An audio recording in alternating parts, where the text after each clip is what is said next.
Galería de personajes del Oriente Antiguo. Presentación. Tema cero en realidad. ¿Eh? Bien. Buenos días, buenas tardes, según estéis escuchándome. Siempre al empezar procuraré presentar la portada del tema para que sepamos bien fácilmente de qué tema se trata y podamos coleccionarlos con facilidad. También el nombre que le doy al vídeo puede ser facilitador de esa organización del tema. Vamos a empezar un curso extraño, un curso que, no sé, por lo menos lo planteo de una forma un poco distinta. Seguro que hay por ahí cosas parecidas, pero bueno, de alguna manera me lo tengo que inventar. El curso, digo, no lo que digo. Entonces, vamos a hablar de personajes del mundo antiguo. De entrada os digo el temario, y ahora diréis que ¿por qué toda esa gente, no? Es siempre un personaje o algo muy parecido. ¿Qué personaje voy a presentar? Empezaré, siempre le pongo un nombre y a continuación algo que complementa. Ahora veréis. Gilgamesh, los sumerios. Es decir, voy a hablar de un personaje llamado Gilgamesh y voy a hablar de un pueblo de la antigüedad llamado los sumerios. El segundo tema, pues hablará, bueno, el Gilgamesh era este mocico que hay aquí, ¿eh? Eso no es un gatito, es un león. Así que fijaros qué personaje nos encontramos, ¿eh? Bueno, pues Gilgamesh y los sumerios será el primer tema. El segundo tema, Sargón de Agadé y los acadios. El tercer tema, Hammurabi. Hammurabi os sonará un poquillo más, porque tiene un código famoso y ya hablaremos de él. Hammurabi, Babilonia antigua y las legislaciones antiguas. Luego el cuarto tema ya nos metemos en Egipto, Ajenatón, el rey ese que tiene la cara larga, ese rey Ajenatón, ¿verdad? Y la Nefertiti, uy, ya hablaremos de ello. Y hablamos de Egipto. Luego hablaremos de otro faraón, de Ramsés, está sentado así, ¿verdad? Bueno, el tema sexto habla de Asurbanipal y los asirios. Asurbanipal. Cada hayáis visto fotos de un mural en el que Asurbanipal está cazando leones. Bueno, pues, de los asirios. Hay un tema ahí de pronto que lo pongo en colorado en el temario y sin números. Está en el centro de la pantalla. En rojo y sin números. Sinue. ¿Por qué lo he puesto así? Mirad, porque me he ido armando un lío, y al final resulta que ese tema coincide con el día de la Constitución. Y de alguna manera se me quedó fuera de numeración y luego lo recuperé, al final hablaré de él, pero como es un tema un poquillo especial y tiene unas conexiones un poco distintas, sigue hablando de Egipto, pero tiene unas conexiones un poco distintas, pues lo he puesto sin número. Da igual, lo ponéis como excursus. Excursus quiere decir algo sacado un poco de tema. El tema 7 habla de Irán de Tiro y los fenicios. Este tema es muy probable incluso que cambie el personaje, porque el personaje de Irán de Tiro es un personaje que en la cultura occidental luego ha evolucionado y bueno, y sobre todo tiene un significado excesivamente marcado para los grupos masónicos y grupos de ese tipo que lo han utilizado ellos para su simbología. No sé si al final hablaré del mismo Irán o no. Quizás sea bueno que conozcamos algo de él, pero lo que me interesa más es que hablemos de los fenicios, que al final se llevarán la palma en el tema. Luego hablaremos de un personaje también de leyenda, Ajicar.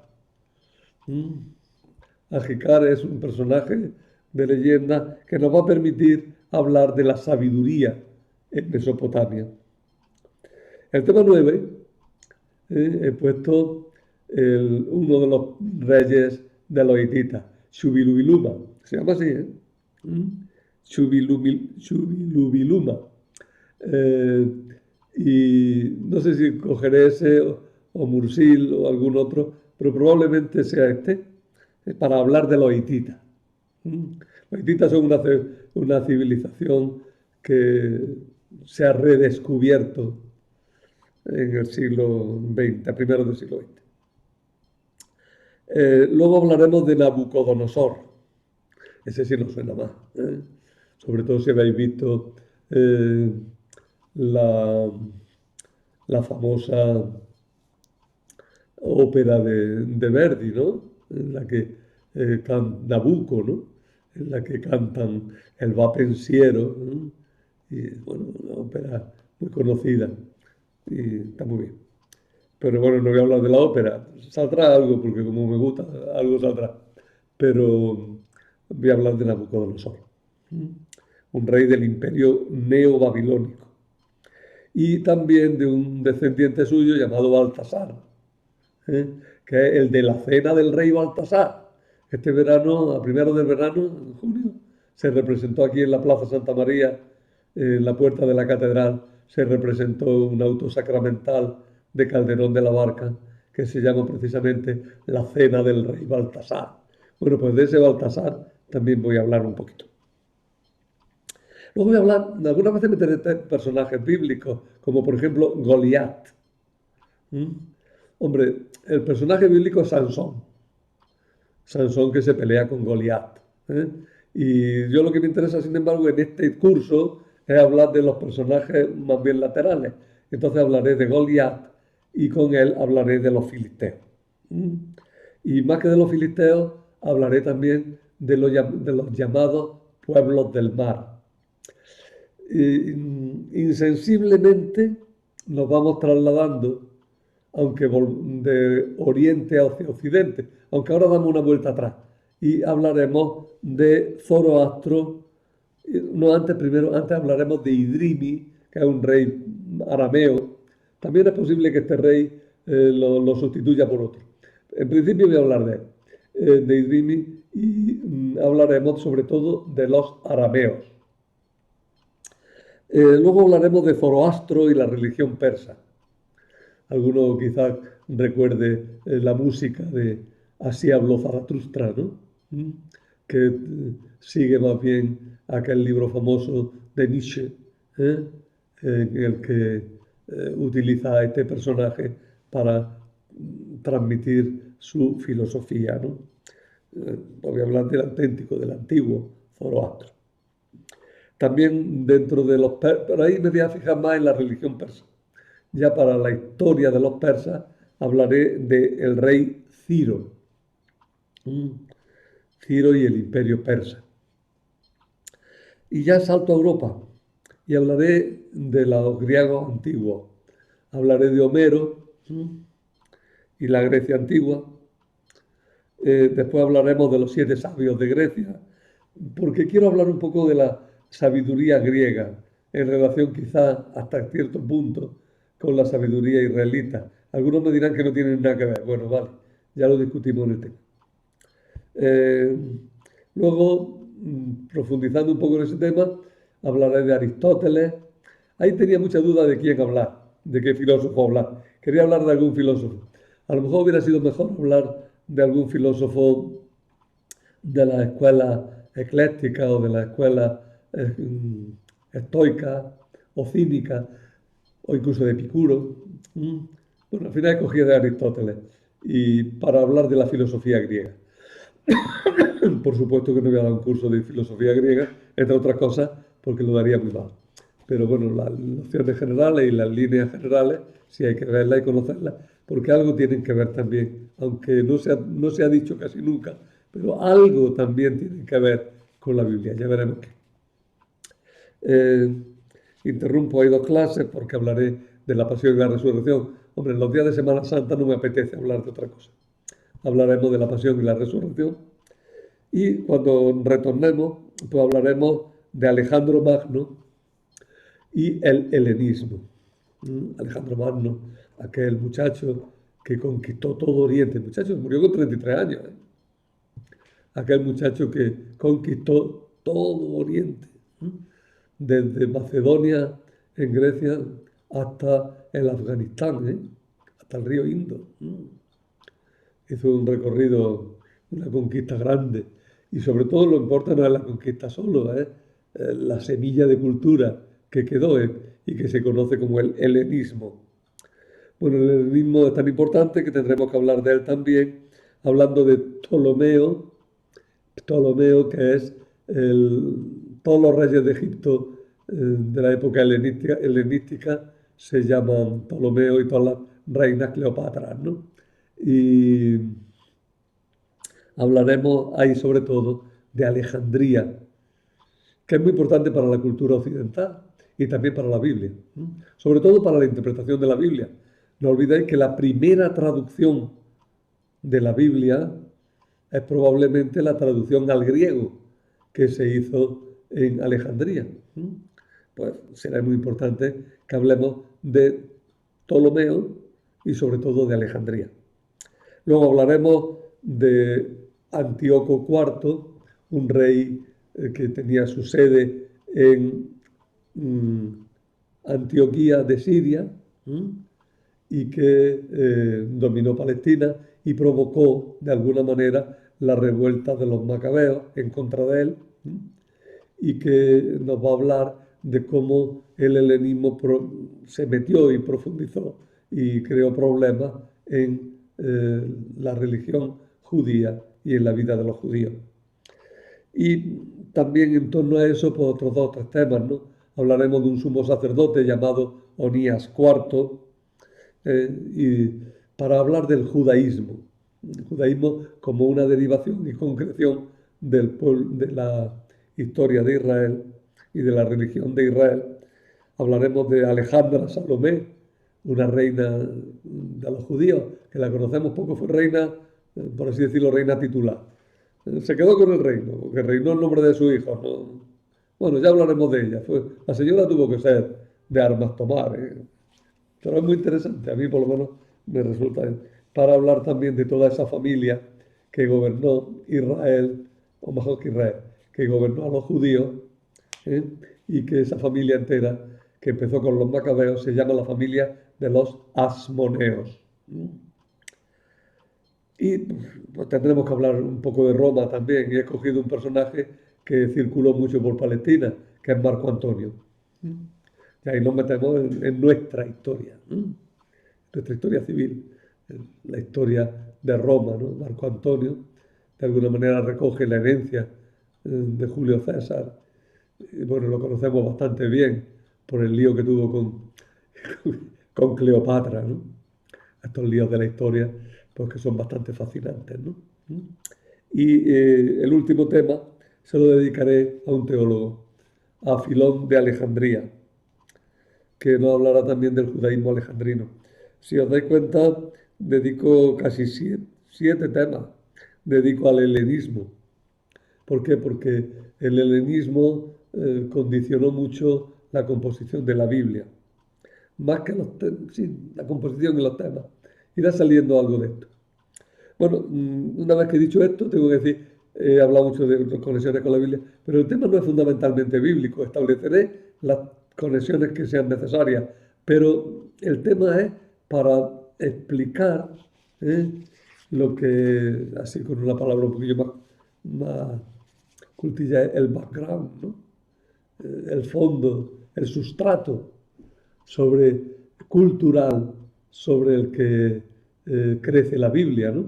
Junto con otros muchos productos de la época, ¿no? Podemos decir que la cultura es como un bosque, ¿no? En la que surgen muchos árboles a lo largo del mundo, ¿no? Y aquí hay en la zona de Palestina, de zona de Israel actual, hay como un bosque con mucha variedad de árboles que configuran el árbol, ¿no? Grande, ¿no?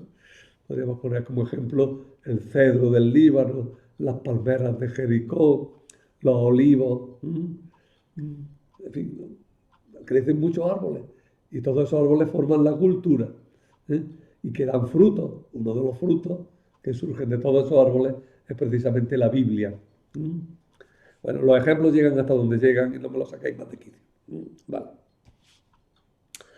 El curso este es un curso un poco capricho mío, ¿no? Porque tiene nada más que 8 alumnos. En circunstancias normales no lo hubiera dado. Pero creo que es interesante y merece la pena. No habrá clases presenciales porque no merece la pena establecer un día distinto ya. No puedo tener nada más que 2 clases cada sesión y en realidad pues, tendremos los martes las sesiones dedicadas a lectura del Nuevo Testamento y a historia sagrada. Y este curso pues no tengo sitio para explicarlo ni puedo escoger un tiempo determinado aquí en el centro. Sin embargo, haré lo siguiente. Hago los apuntes. Grabo la charla como la estoy grabando hoy. ¿M? Y os mando por correo electrónico, no la mando por WhatsApp, no la mando por teléfono, la mando por email, por correo electrónico. Mando los apuntes en PDF y la charla indicando el enlace para que llegue al YouTube donde está grabado.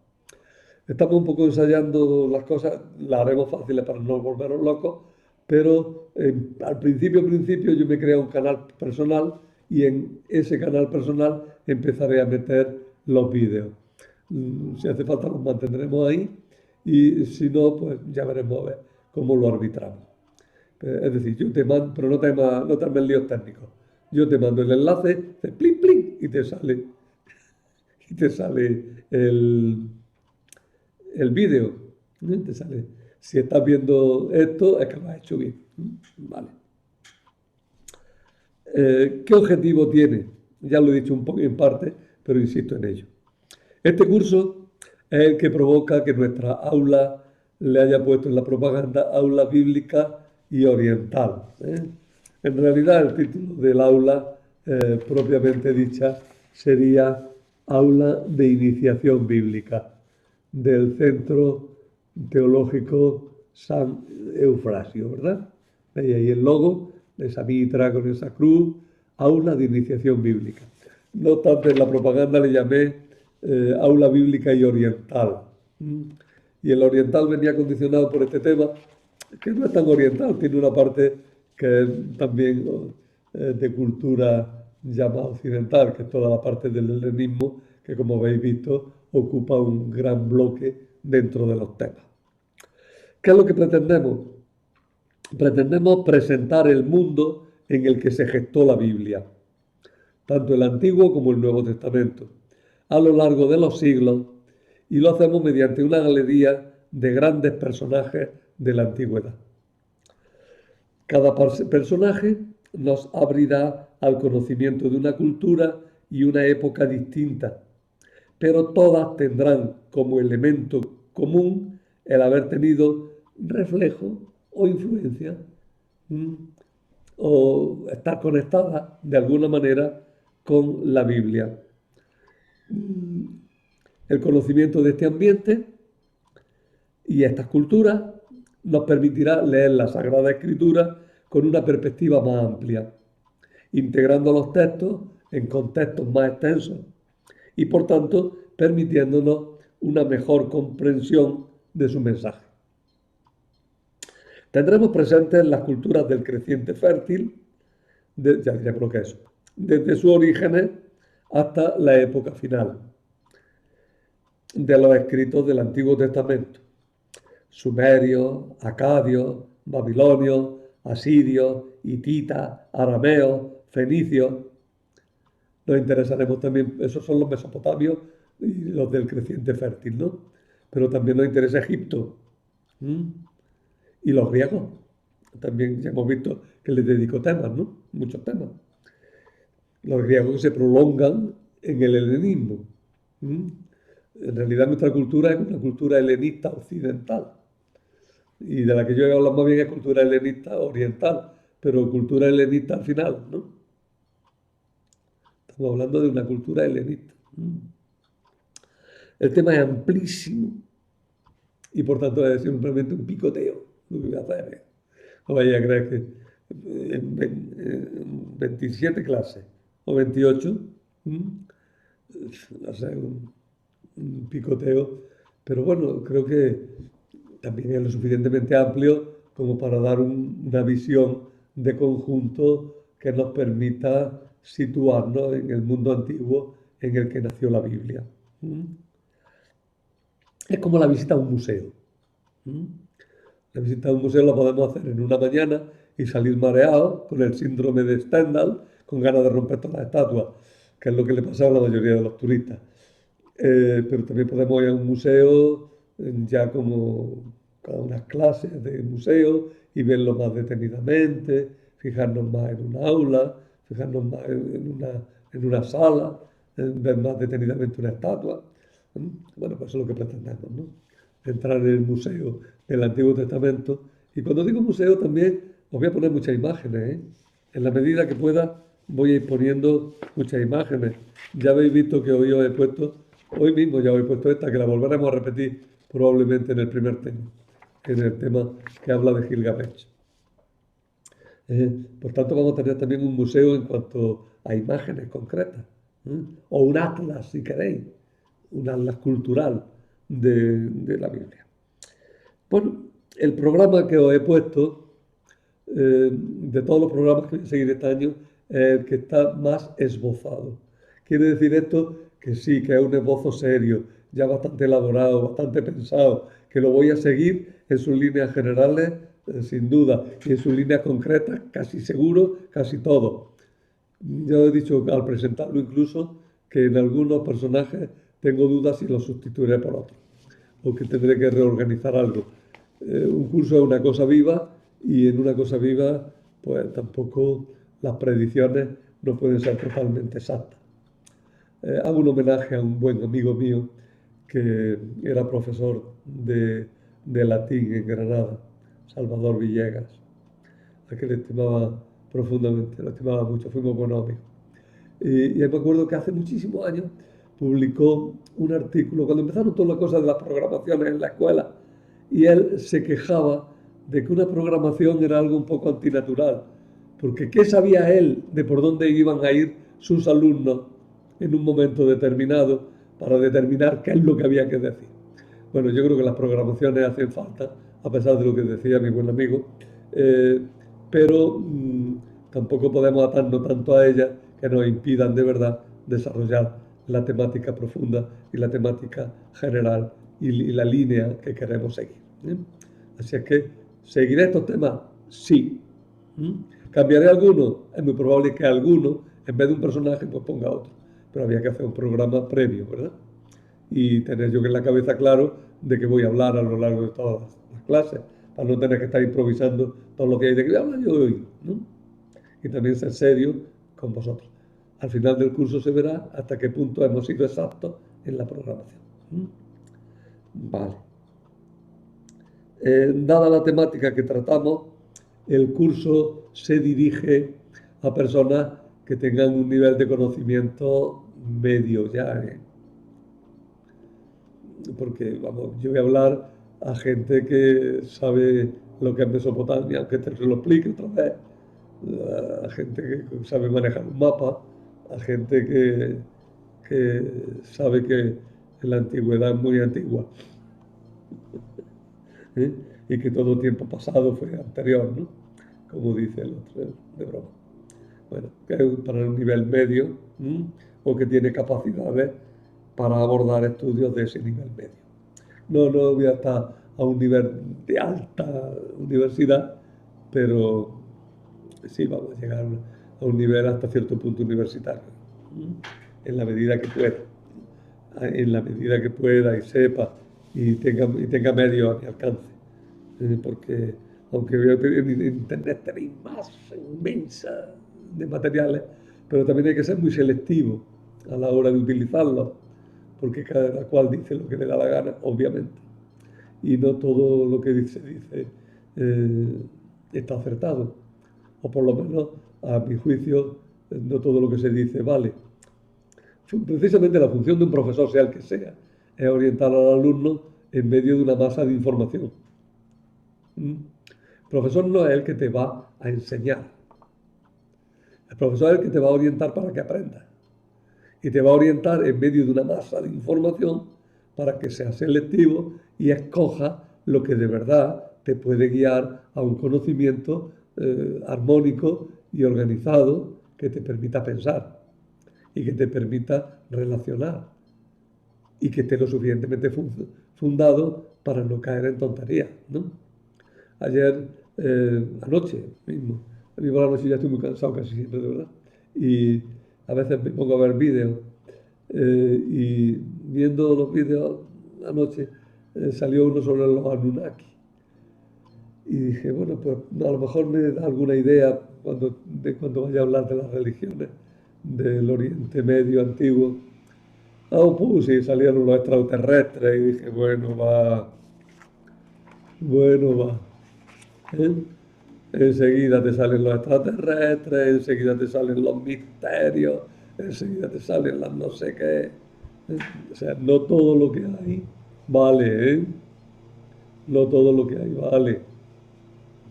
Hay que ser muy selectivo y hay que darse cuenta de que, como decía Elguer, bueno, es una anécdota muy famosa.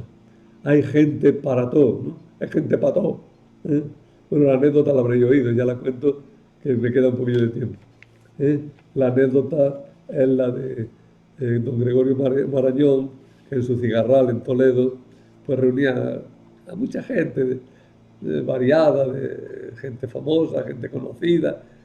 Y una vez pues se juntaron allí con don Antonio, con don Gregorio Marañón, se juntó Ortega y Gasset, un filósofo importante, y un torero también conocido, eh, que no sé muy bien quién era, creo que era el Gallo. ¿Mm? Y entonces don Gregorio pues, estaba presentando a los que no se conocían y le dice de pronto a Gallo, Gallo, mira, este es don José Ortega, que es un pensador. Y dice el Gallo, hay gente para todo. Bueno, hasta para pensar hay gente, ¿verdad? Bueno, pues ya os digo que también hay gente para todo en Internet. Así hay que tener cuidado con lo que veis y seleccionáis y procurar no perder demasiado tiempo con temas marginales que envenenan la mente y te hacen ya ver disparates, ¿no? A mí me gusta a veces picotear un poquillo para saber, para tener un poquitín de idea, pero cuando ya he visto un poquillo, anda ya me dejáis de calenturas, ¿no? Si te metes con los reptilianos y te dicen que la reina fallecida y el Obama y no sé qué son reptilianos, pues mire usted, ya tener un poquillo de idea de lo que están diciendo y corta y tira para adelante, ¿no? O de que te hablan de que la Tierra es plana, pues ver por dónde van y cortar, ¿no?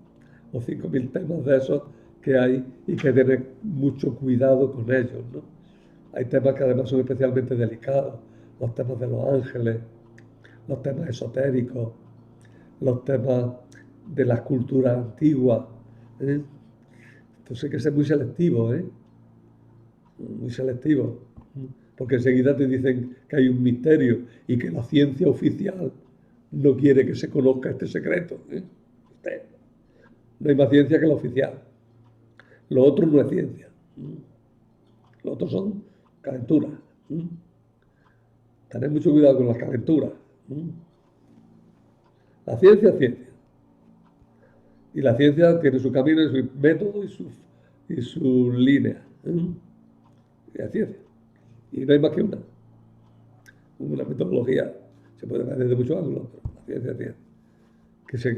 Y luego están las calenturas,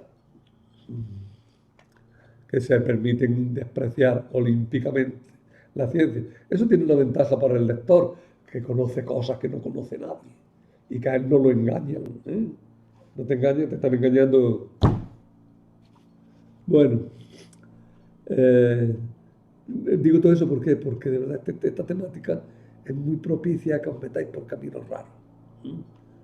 Por eso intentaré a veces decir algunos libros o algunas cosas que pueden ser útiles y os las presentaré con un mínimo de crítica. Bueno, y ahora un poquitillo sobre la Biblia. Como el curso tiene conexión con la Biblia, surge la pregunta de qué Biblia utilizar. Esta parte ya la he dado la doy en todos los cursos, esta parte al empezar todos los cursos. Y por eso voy a ser relativamente breve. Mira, yo utilizo siempre la Biblia de la Conferencia Episcopal Española, que es la Biblia que leemos en la liturgia, y la Biblia a la que tenemos que acostumbrarnos para hacer oído. ¿Es la mejor traducción? No. Entonces, ¿por qué la escojo? Porque tenemos que tener una traducción común. Cuando haya que discutir una traducción, la traducción de un texto concreto, se discutirá. Pero tenemos que tener hecho el oído. Si no, no nos enteramos. Si no, no memorizamos. Si no, no concretamos el pensamiento. Mirad, los protestantes en eso han sido, curiosamente, ellos que tienen, dicen que tienen un pensamiento libre, sin embargo han sido bastante rígidos. Y en español, hasta muy, muy últimamente, y todavía por supuesto que la consideran la única, la Biblia de Reina Valera es la que consideran la última, ¿no? La única. Le hacen las revisiones que sea, pero lo mantienen. ¿Por qué? Porque tienen hecho el oído. Y a nosotros nos resulta un poquillo rara, porque tenemos hecho el oído a nuestras traducciones. Los curas viejos, que ya no quieren casi de eso, los que estamos ya somos jóvenes, pues los curas anteriores a mí, pues se sabía la Biblia Vulgata en latín, que era la que circulaba, con la que estudiaban, la que leían, con la que rezaban. Y por eso te citaban siempre la Biblia en latín, los parrafazos que tenían en latín, ¿no? Ahora ya que el latín lo hemos olvidado, que no usamos apenas la Biblia, aunque siga siendo la Biblia de referencia en la Iglesia, la Vulgata en la traducción nueva, en el arreglo nuevo, la Neovulgata, pues en cada idioma pues se han establecido, o en cada región, se han establecido algunas básicas.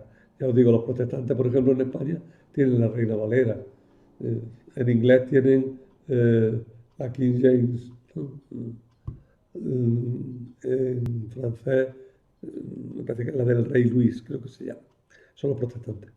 Los católicos, sin embargo, también en las conferencias episcopales han ido estableciendo traducciones oficiales en el sentido de que son las que se usan para la liturgia. Nosotros en la misa, la que utilizamos en la liturgia, utilizamos la de la Conferencia Episcopal Española. Tiene una traducción, que es esta, que la conocéis bien, ¿verdad? Biblia de la Conferencia Episcopal Española. Está publicada por la BAC. BAC significa Biblioteca de Autores Cristianos. Alguna vez hablaré de la historia de esa editorial. Esta Biblia es la que vamos a utilizar. Ya os digo, ¿por qué? Porque es la que oímos en misa y la que nos sirve de referencia y la que nos puede ayudar, y para mantener una traducción común en la medida de lo posible. No sé si está ahí alguno de Iberoamérica en el curso, pero en Iberoamérica, como Biblia de referencia, recomendaría la de la Vía, se llama Biblia de la Iglesia en América. Es una traducción alternativa que se hizo en América. Y también la Biblia latinoamericana, muy denostada por algunos, pero que es la que han usado mucho y a mí me parece que puede ser útil. Y si no, por la que tenga. Pues la Biblia de Jerusalén es muy buena en cuanto a notas y en cuanto a traducción también, y en cuanto a lugares paralelos y en cuanto a elementos culturales. Al final tiene un pequeño atlas. La Biblia de Jerusalén tiene sus ventajas bastante notables. Yo es que no tengo ninguna de esas. Tengo la Biblia de la casa de la Biblia. Hombre, pues me interesa que la compre, porque yo traduje un libro. Y es buena, está muy, hay unos autores mejores que otros, de los traductores. Pero tiene unas notas buenas y cómodas y útiles. También está bien. Y la de Paulina, pues también es buena, etcétera, etcétera. En general, cualquier Biblia que encontréis, en principio, es de fiar y se puede utilizar. Quizás ofrezcan, para nosotros los católicos, ofrezcan un poquillo más problemática la Biblia de los testigos de Jehová, tiene sus dificultades. Pero en general cualquier Biblia está bien, ¿no? Está bien traducida. Una vez que tenemos esa base, decimos, la Biblia de la Conferencia Episcopal Española nos ayudará a tener una fraseología bíblica y a tener la cabeza un poquillo organizada en los temas bíblicos de una forma más constante y más común para todos. Creo que con eso digo lo principal. También pongo en los apuntes, lo he puesto este año en la presentación en todo. Pongo una lista de libros que forman la Biblia, su abreviatura y siglas. Ahí lo tenéis, creo que puede ser útil. Y abajo pongo una cita simple. Génesis 1:1-5. El Génesis, primero va el nombre del libro o su abreviatura, Gen, pues Génesis. El número del capítulo, seguido de coma, 1. Número del versículo de inicio, 1, guión, si se citan varios versículos, y número del versículo final, 5, ¿verdad? Esta es una cita simple y básica. Luego, pues, ya diremos más complicaciones. Ese tipo de cita es el común entre nosotros. Hay otros tipos de citas que los podéis encontrar, pero casi lo intuiréis.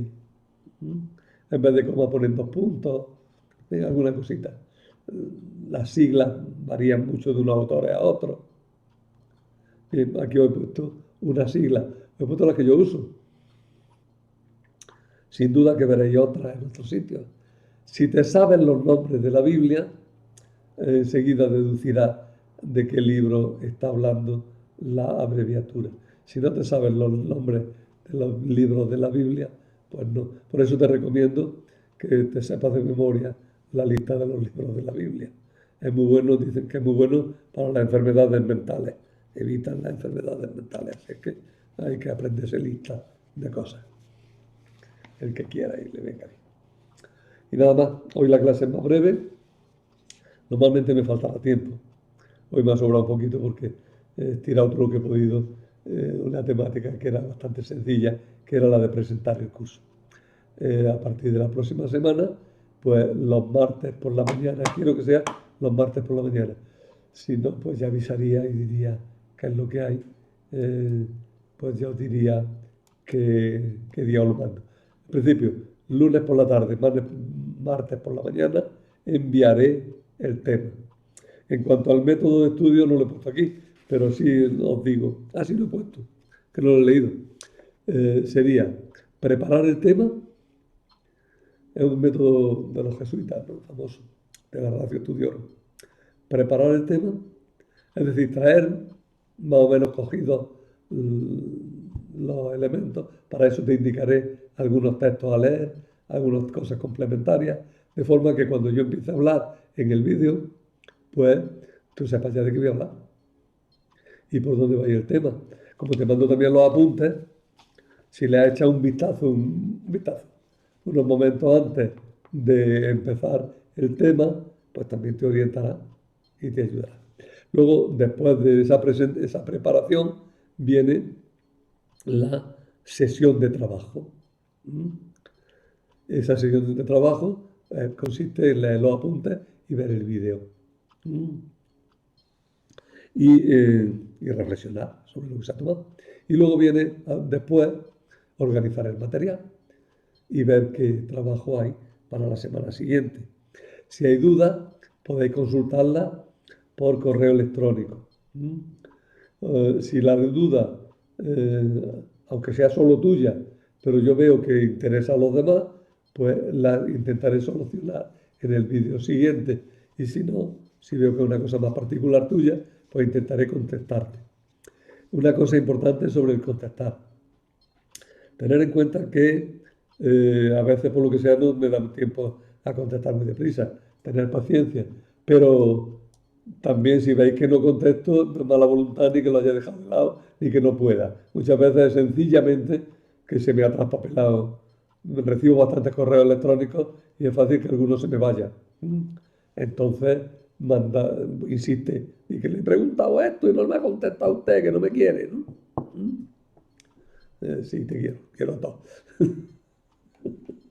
Eso con los niños, hay que decir cosas de esas.